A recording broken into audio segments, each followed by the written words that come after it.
కనకదుర్గ జ్యోతిష్యాలయం. మీ ముఖము, ఫోటో, చేయి, పేరు, వయసు, గోత్రం వాట్సాప్ చేయండి. విద్య, ఉద్యోగం, ప్రేమ, పెళ్లి, సంతానం, విదేశీ ప్రయాణం, వ్యవసాయం, వ్యాపారం, ఆరోగ్య సమస్యలు, ఆర్థిక సమస్యలు, రావలసిన డబ్బులు రాకపోవడం, ఇళ్లు స్థలాలు అమ్ముడుపోకపోవడం, ఎటువంటి సమస్యకైనా 3 రోజుల్లోనే పరిష్కారం చూపబడును. సంభోగ వశీకరణ చేయబడును. స్త్రీ పురుష వశీకరణం ప్రత్యేకంగా 100% చేయబడును. చెడు ప్రయోగాలకు నివారణ చేయబడును. పండిత్ కిషోర్ శర్మ. Cell number 9008860513. ఓం శ్రీ మాత్రే నమః. ఛానల్లోకి స్వాగతమండి. మరో 2 రోజుల్లో కన్యారాశి వారి చుట్టూ ఒక దేవత తిరుగుతుంది.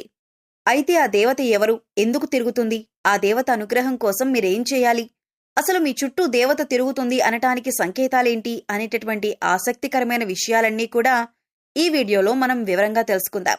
కానీ అంతకంటే ముందుగా మీరు కనుక మన ఛానల్ని ఇప్పటివరకు సబ్స్క్రైబ్ చేసుకోకపోతే సబ్స్క్రైబ్ చేసుకొని పక్కనే ఉన్న బెల్ ఐకాన్ నొక్కి ఆల్ సెలెక్ట్ చేసుకుంటే మేమిలాంటి వీడియోస్ అప్లోడ్ చేయగానే ముందుగా మీకు నోటిఫికేషన్ వస్తుంది. అలాగే వీడియో నచ్చినట్లయితే లైక్ చేసి మీ ఫ్రెండ్స్ అండ్ ఫ్యామిలీస్కి షేర్ చేసుకోవటం మర్చిపోకండి. ఇక వివరాల్లోకి వెళితే, ఈ రాశి వారి చుట్టూ ఏ దేవత తిరుగుతోంది అనే విషయాన్ని తెలుసుకోబోయే ముందు మీరు జీవితంలో కొన్ని విషయాలను నిర్లక్ష్యం చేయకూడదు. ఇలా చేసినట్లయితే కనుక జీవితంలో ఎన్నో కష్టాలను, నష్టాలను ఎదుర్కోవలసి ఉంటుంది. కాబట్టి వాటి నుంచి బయటపడటానికి ఆ విషయాలను నిర్లక్ష్యం చేయకుండా ప్రతి అంశాల్ని కూడా ఆచితూచి ఆలోచించి నిర్ణయం తీసుకోవాలి. ఆ విషయాల గురించి మనం వివరంగా తెలుసుకుందాం.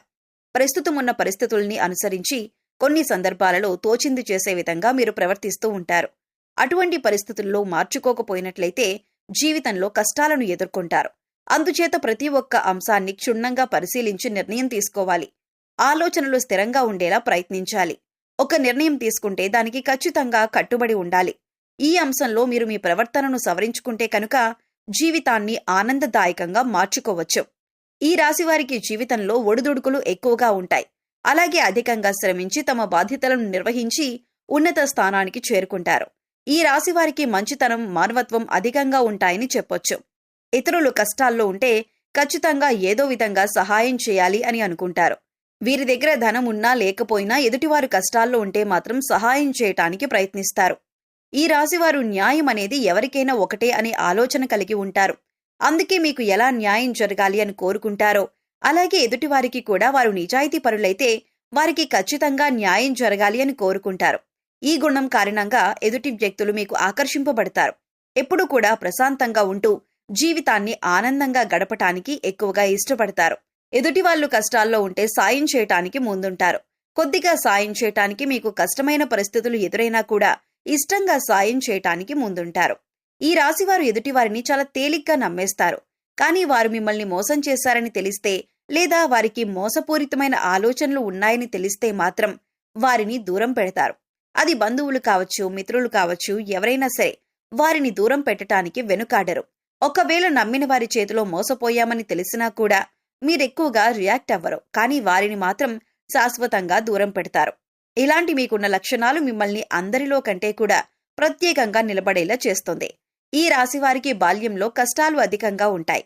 అలాగే యవ్వన ప్రాయంలో కుటుంబాన్ని వదిలి దూరంగా ఉంటూ తమ బాధ్యతలను నిర్వహిస్తూ కెరీర్ని డెవలప్ చేసుకోవాల్సిన పరిస్థితులు ఏర్పడతాయి. స్నేహితుల్ని, బంధువుల్ని వదిలి కొంతకాలం దూరంగా ఉండవలసిన పరిస్థితులు కూడా వస్తాయి.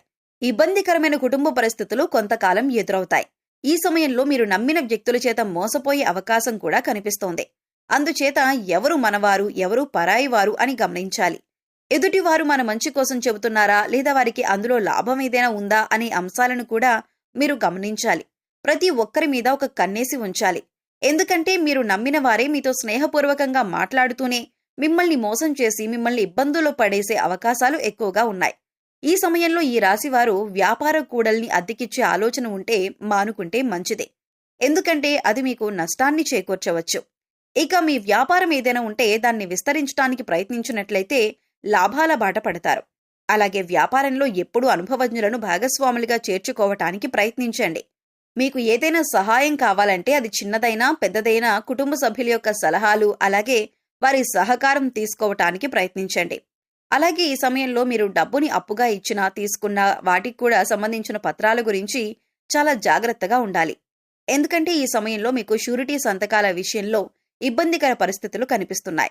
అయితే డబ్బులు ఇచ్చిపుచ్చుకునేటప్పుడు పత్రాలను జాగ్రత్తగా చూసుకుంటే కనుక ఎటువంటి ఇబ్బందులు ఉండవు. ఇక ఈ సమయంలో ముఖ్యంగా ఈ రాశి వారి చుట్టూ ఒక దేవత తిరుగుతుందని చెప్పుకోవాలి. దీనికి గల కారణం మీరు ఇతరులకు నిస్వార్థంగా సహాయపడే విధానం కావచ్చు, లేదా మీరు నిష్కల్మషమైన మనసుతో అమ్మవారిని పూజించిన విధానం కావచ్చు, మీ దయాగుణం దానగుణం కావచ్చు. వీటి కారణం చేత అమ్మవారు ప్రసన్నమై మీ వెనకాలే ఉండి మిమ్మల్ని నడిపిస్తున్నారు. అందుచేత ఈ రాశివారు ఎదుటివారితో మాట్లాడేటప్పుడు కానీ, ఎదుటివారికి సహాయం చేసేటప్పుడు కానీ చాలా నిర్మలమైన మనసుతో చేయాలి. అమ్మవారికి కోపం తెప్పించే విధంగా మీరు ప్రవర్తించకూడదు. మీ దగ్గర లేని వ్యక్తుల గురించి మీరు తప్పుగా మాట్లాడకూడదు. కష్టాల్లో ఉన్నవారు మీ వద్దకు వస్తే ఈ సమయంలో వారికి లేదు అనకుండా మీకు వీలైనంతలో ఎంతో కొంత సహాయం చేయండి. మంచితనం, మానవత్వం వదులుకోకుండా ప్రవర్తించండి. ఇంటిని పరిశుభ్రంగా ఉంచుకోవటానికి ప్రయత్నించండి. అమ్మవారి కరుణా కటాక్షాలను పొందుతారు. ఇల్లు వాకిళ్లు శుభ్రంగా ఉన్న చోట లక్ష్మీదేవి తిష్ట వేసుకుని కూర్చుంటుందని పెద్దలు చెబుతారు. అలాగే ఇంటిని శుభ్రం చేసుకున్నాక ఇంట్లో సుగంధ ద్రవ్యాలతో ధూపం వేయండి. ఇలా చేయటం వల్ల అమ్మవారి ఆశీస్సులు మీ పైన ఎల్లప్పుడూ ఉంటాయి. అలాగే అమ్మవారు మీ చుట్టూ తిరుగుతోందని చెప్పటానికి సంకేతాలేంటో ఇప్పుడు చూద్దాం. ఇంట్లో ఎప్పుడు సుగంధ పరిమళం వస్తున్నట్లయితే కనుక మీ ఇంట్లో దేవతుందని అర్థం చేసుకోవాలి. తరచుగా ఇంట్లో పసుపు కుంకుమ వాసన వస్తున్నట్లయితే కనుక అమ్మవారు మీతోనే ఉందని అర్థం చేసుకోవచ్చు.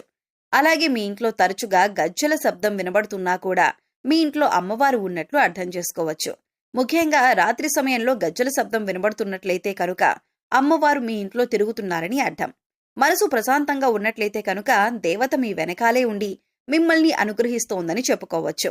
ఎందుకంటే కొన్ని సందర్భాల్లో కొంతమందిని చూసినట్లయితే ఎటువంటి ఇబ్బందులు కష్టాలు లేకపోయినా మనసు మాత్రం ఆందోళన పడుతూ ఉంటుంది.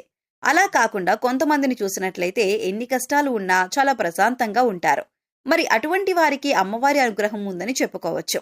ఇక ఎప్పుడూ ఎదుటివారి మంచి కోరుకుంటూ దాన ధర్మాలు చేస్తూ నిస్వార్థంగా ప్రవర్తించినట్లయితే కనుక అమ్మవారు మిమ్మల్ని తొందరగా అనుగ్రహిస్తుంది. అయితే ఈ రోజున మీరు శక్తి కొలది అమ్మవారికి పాయసం గాని పులిహోర గాని చేసి నివేదన చేయండి. అలాగే ఈ రోజున మీరు చేయకూడని తప్పొకటి ఉంది.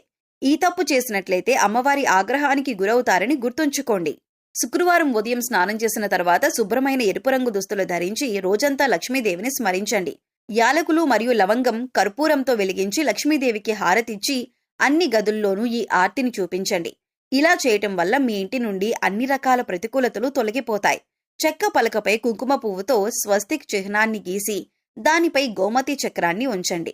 తర్వాత దానిపై శ్రీ యంత్రాన్ని ప్రతిష్ఠించి పూజించండి. పూజ తర్వాత గోమతి చక్రాన్ని మీ పర్సులో లేదా డబ్బు దాచుకునే ప్రదేశంలో ఉంచండి. ప్రతి మంగళవారం ఈ విధంగా చేయటం వలన మీ సంపద పెరుగుతుంది. అలాగే మీరు కెరీర్ జీవితంలో విజయాన్ని పొందుతారు. అలాగే మీరు ప్రతికూల శక్తుల నుండి బయటపడటం కోసం ఇంటి గుమ్మం దగ్గరకు ఆవు వస్తే ఏదైనా మీకు శక్తి కొద్ది గ్రాసం పెట్టి 3 ప్రదక్షిణలు చేయండి. భిక్షగాళ్లు వస్తే వారికి ఏదో ఒకటి ఇచ్చి పంపండి. కానీ ఊరికే ఏమీ ఇవ్వకుండా పంపొద్దు. వారానికి 3 సార్లైనా సాయం సంధ్యా సమయంలో ఇంట్లో వ్యాపార సంస్థల్లో ధూపం తప్పక వేయండి. అలాగే మీ వాహనాలకు నిమ్మకాయ దండను కట్టండి. ఇలా చేసిన వారికి ప్రతికూల వాతావరణం తొలగి శ్రేయస్సు కలుగుతుంది. ఈ రోజున మద్య మాంసాలకు దూరంగా ఉండండి. ఎవరిని దూషించకండి. ఇలా చేయటం వల్ల మీరు చిక్కుల్లో పడే అవకాశం ఉంటుంది. మీ చుట్టూ అమ్మవారు తిరుగుతుంది అన్న విషయాన్ని గుర్తుంచుకోండి. ప్రతిరోజు దీపారాధన చేయండి. మీ ఇష్టదైవ నామస్మరణ చేస్తూ ఉండండి. రోజుకొకసారైనా కనకధార స్తోత్రం చదువుకోవటానికి ప్రయత్నించండి. చదవటానికి వీలు కాకపోతే కనీసం వినటానికి ప్రయత్నించండి. ఇలా చేయటం వల్ల అమ్మవారి కరుణా కటాక్షాలతో అద్భుతమైన ఫలితాలను పొందుతారు. సో చూశారు కదండి, కన్యా రాశి వారి చుట్టూ ఏ దేవత తిరుగుతుంది, ఈ రాశివారు ఎటువంటి ఫలితాలు పొందుతారు, అలాగే మీ చుట్టూ ఉన్న దేవతను ఏ విధంగా గుర్తించాలి, దేవతను ప్రసన్నం చేసుకోవటం కోసం మీరు ఏ పనులు చేయాలి అనే అంశాలను ఈ వీడియోలో మనం వివరంగా తెలుసుకున్నాం కదా. ఈ వీడియో మీకు నచ్చినట్లయితే లైక్ చేయండి. మీ ఫ్రెండ్స్ అండ్ ఫ్యామిలీ మెంబర్స్లో కన్యా రాశి వారు ఉంటే వారితో ఈ వీడియోని షేర్ చేసుకోండి. అలాగే ఇప్పటి వరకు మన ఛానల్ని కనుక సబ్స్క్రైబ్ చేసుకోకపోతే సబ్స్క్రైబ్ చేసుకొని పక్కనే ఉన్న బెల్ ఐకాన్ నొక్కి ఆల్ సెలెక్ట్ చేసుకుంటే ఇలాంటి వీడియోస్ అప్లోడ్ చేయగానే ముందుగా మీకు నోటిఫికేషన్ వస్తుంది. మరో చక్కటి వీడియోతో మళ్ళీ కలుద్దామండి. ఓం శ్రీ మాత్రే నమః.